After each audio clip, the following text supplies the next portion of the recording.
하늘에 계신 우리 아버지여, 이름이 거룩히 여김을 받으시오며 나라가 임하시오며 뜻이 하늘에서 이루어진 것 같이 땅에서도 이루어지이다. 오늘 우리에게 일용할 양식을 주시옵고 우리가 우리에게 죄 지은 자를 사하여 준 것 같이 우리 죄를 사하여 주시옵고 우리를 시험에 들게 하지 마시옵고 다만 악에서 구하시옵소서.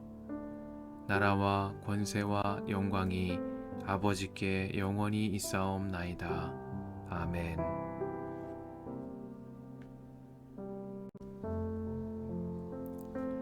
제10년 열째 달 12일에 주님께서 나에게 말씀하셨다.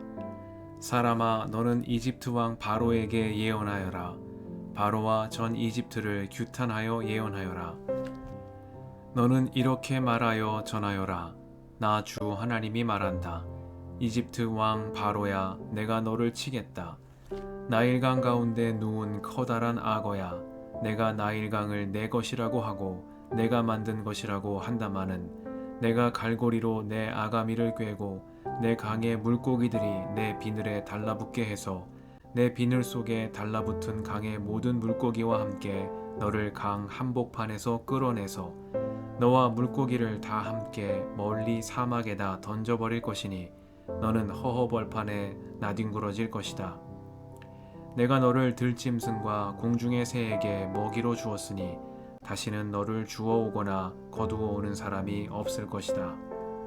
그때야 비로소 이집트에 사는 모든 사람이 내가 주인 줄 알게 될 것이다. 너는 이스라엘 족속을 속이는 갈대 지팡이밖에 되지 못하였다.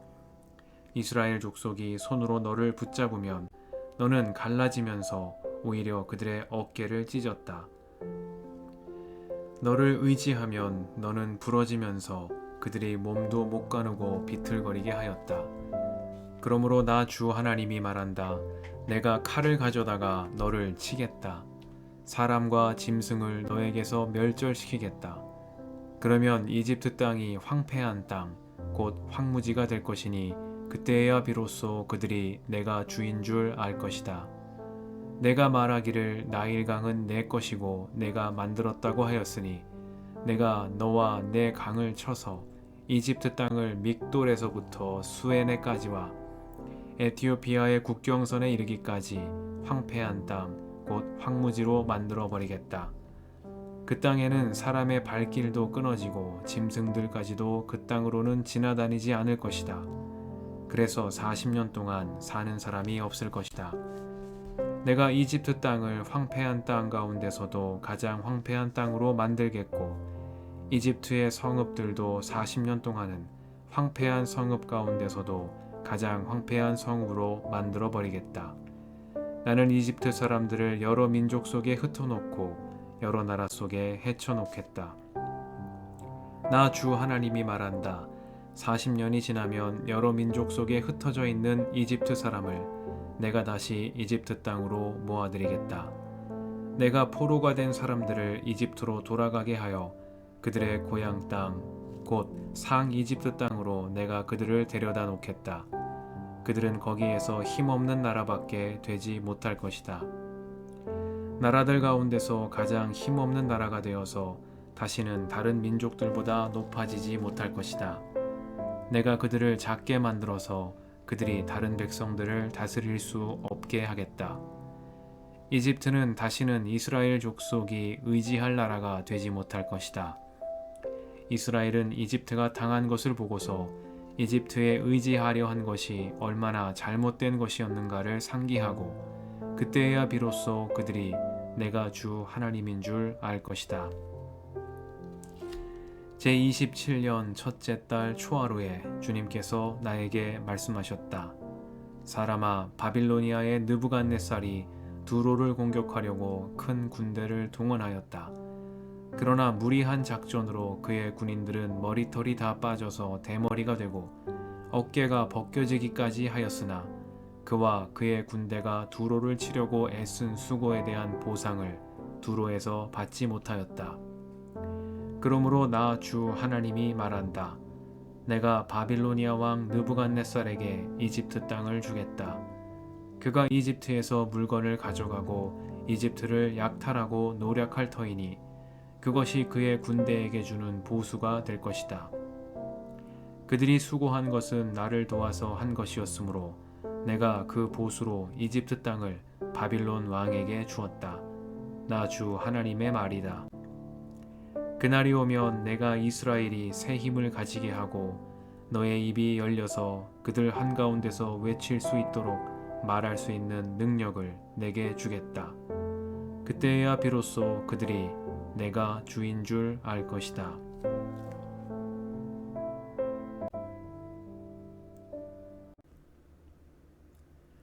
주님의 은총과 평화가 이 저녁에 여러분과 함께 하시길 빕니다.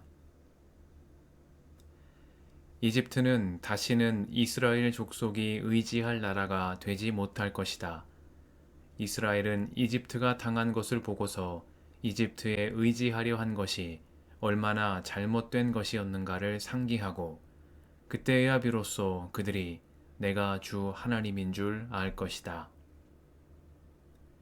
말씀 앞에서 성령의 인도하심과 지혜를 구합니다.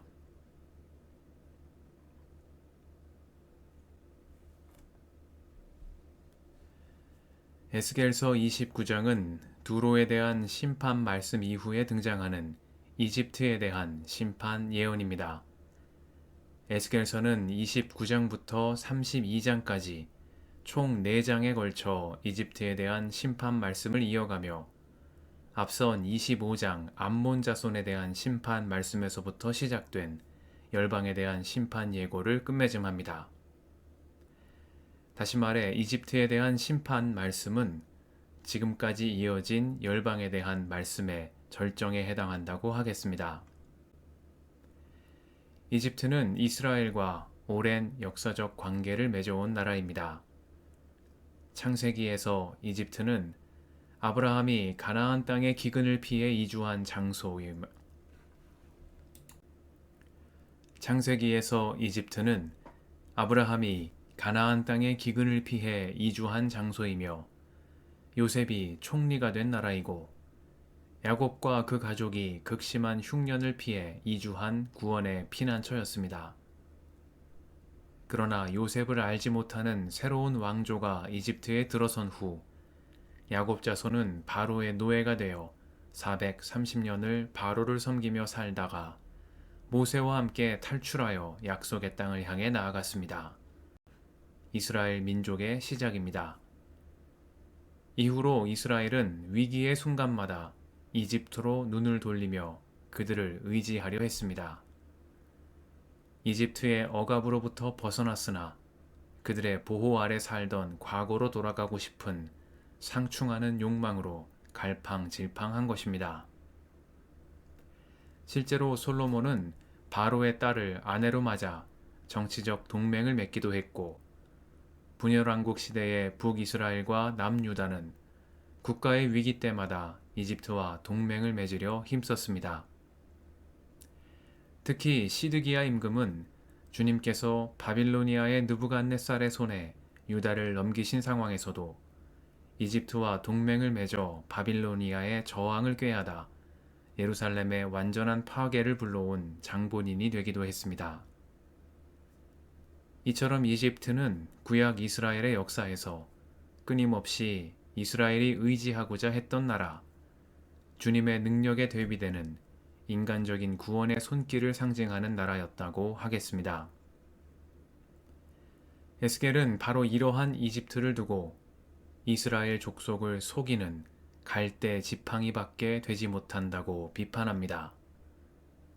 그들은 붙잡으려 하면 갈라지고 갈라질 뿐 아니라 붙잡는 이의 어깨를 찢어버리는 갈대와 같습니다. 기대면 부러져 버리면서 몸도 못 가누고 비틀거리게 만드는 연약한 갈대에 지나지 않는다고 에스겔은 말합니다. 이스라엘은 이런 갈대와 같은 이집트를 의지하지 말고 반석이신 하나님을 의지해야 합니다. 그럼에도 그들은 계속해서 이집트로 눈길을 돌렸습니다.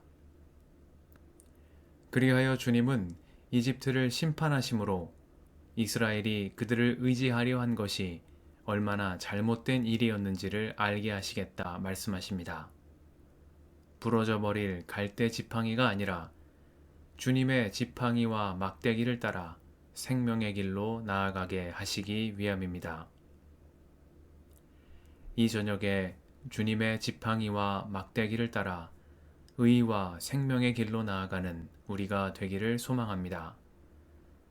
사망의 음침한 골짜기를 지날 때에도 우리를 안위하시며 쉴 만한 물가로 인도하시는 주님을 의지함으로 주님이 예비하신 복된 삶으로 나아가는 우리가 되게 해주시기를 이 저녁에 간구드립니다.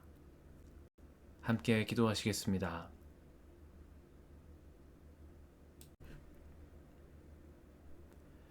주님, 오늘도 이 저녁을 허락하시니 감사합니다. 갈대 지팡이 같은 사람을 의지하지 않고 반석이신 주님을 의지함으로 우리를 위하여 예비하신 복된 삶에 이르게 하옵소서. 우리의 길과 진리와 생명이신 예수님의 이름으로 기도드립니다. 아멘.